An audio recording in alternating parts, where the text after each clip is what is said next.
out here. We just recorded a podcast and we're going to be doing the next part of the segment, which is eating some amazing food. If you guys didn't catch the podcast, we talk a lot about Franziska and her amazing book, Men Are Trash. And she talks about healing, breakups, friendships, and relationships, and all the things in between. For me, food is a healing part, so let's get to the eating part. Yes! Yeah. This is my mom's homemade silver noodles. There's some pork in it, tofu, egg, seaweed, green onions, and mushrooms. Made with love. Let's eat. Delicious. Okay. Silver noodles are, I grew up eating a lot of noodles, but silver noodles especially are my favorite. That's like, reminds me of vermicelli. And yeah, cheers. Cheers. Wow. Here's a spoon for you. Bon appetit. Bon appetit. Beep. We'll just do an air one.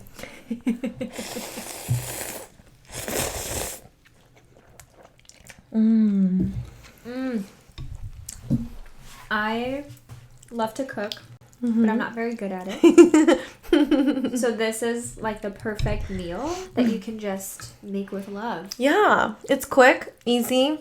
My mom, she's an amazing cook. In Asian culture, you know, there's no measurements, right? Like you kind of just go a little bit of this, a little bit of that. So I haven't really been able to get good at cooking because I don't really know the flavor profiles yet, but we'll get there. Did you used to watch her cook? My grandma would shoo me out of the kitchen. She would say, if you are in here, you're going to have to learn it. So get out of the kitchen. Your hair is going to smell. Go play. You got to get out of the kitchen. I'm cooking. Like, she didn't want me anywhere near her. My mom, she just cooks really fast, okay? So will you blink and she's like already done? Or like sometimes I'll ask her like, oh, I want to learn how to make this. And she'll say, okay, come at this time. But then when I go there, she's already done. It's already done. Yeah. How funny. Don't tell me that this was really fast to make. I think she made the broth actually earlier today. Oh my gosh. But yeah, like the little ground pork is good. I've been telling her like to incorporate more protein, so she put like egg, you know.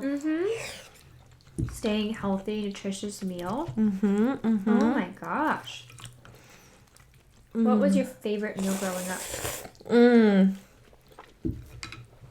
That's so hard to answer because my grandma and mom are great cooks. So they would cook all sorts of different things. There's like traditional food that I really like, but I think my favorite was like my grandma's homemade spring rolls. And she would make them tiny. So I'd eat like 10 of them and I'd just like keep eating them. And just like and there's just something where like they, you know, our moms, like they make them with love. Yeah. Like they make the food with love, and that like in Asian culture, that's like their love language. Like I say this all the time, but my mom never was like, I love you, you know, you're doing great, I'm proud of you. It was like, are you hungry? Like, you know, like that's it. Like, are you hungry? Okay, here. And then that was her expression. But, you know, I never blame her for not, you know, expressing her love through words. Yeah. It's more so like, oh, like, I don't think she knew how to express because of what she went through in her life.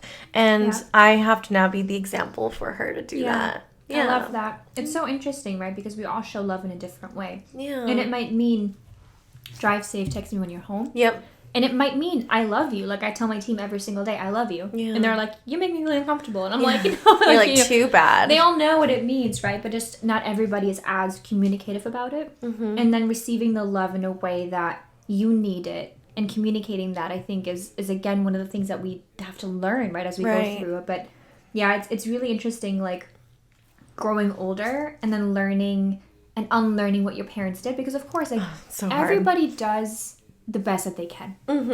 And we all make mistakes, and it takes a lot to forgive people, and takes a lot to unlearn a lot of the things that they teach us and that we then take into society, right?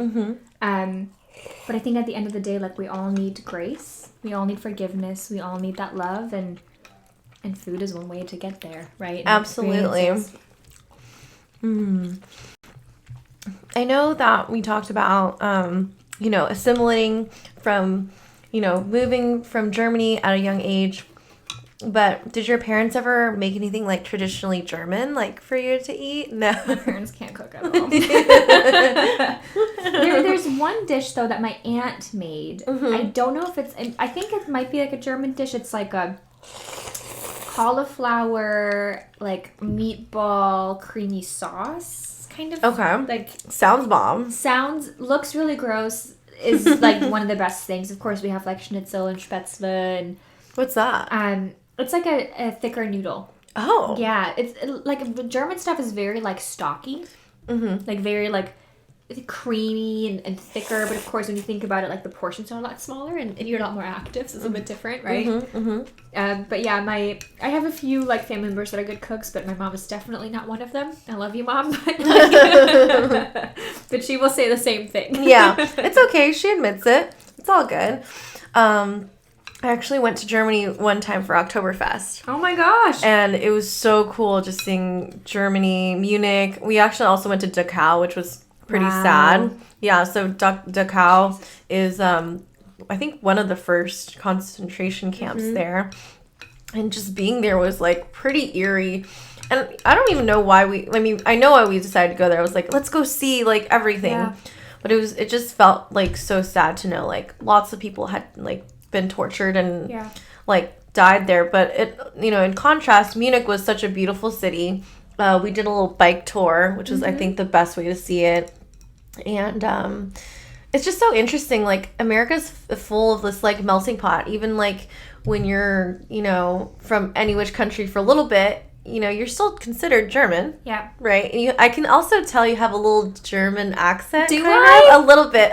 My friend is part German. Okay. And you guys almost have the same voice. I felt like I was talking to her during the podcast. Yeah, I was just love that. Like the way, like there's slight pronunciations where I'm like, oh my God, like Liz does that. And like the way it's just really, really cool that even if you're not like assimilated to one specific identity, you can still kind of hear little bits and pieces. Yeah. You're like people are just such an interesting blend of like culture and like times and like your parents and we're here to just celebrate all of it. Celebrate it and come together. Yeah, one of my favorite things about like Germany is that you have like smaller towns.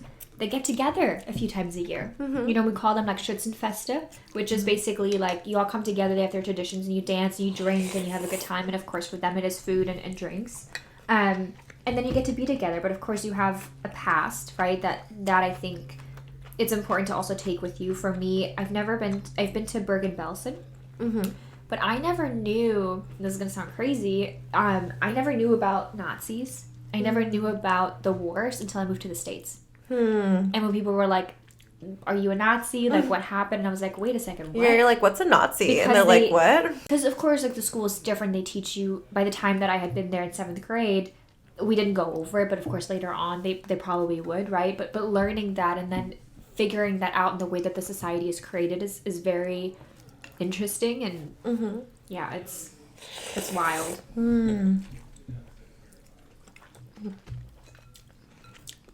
I think one commonality is like we can always bond over food. Always. Are you kidding me? And food like this? I will like never leave if I had food like this every single day. I'm going to let Franziska eat in peace, but if you guys are watching, please don't forget to subscribe and hit the like button. And until our next podcast of amazing women and stories and amazing food, we'll holler at you next time.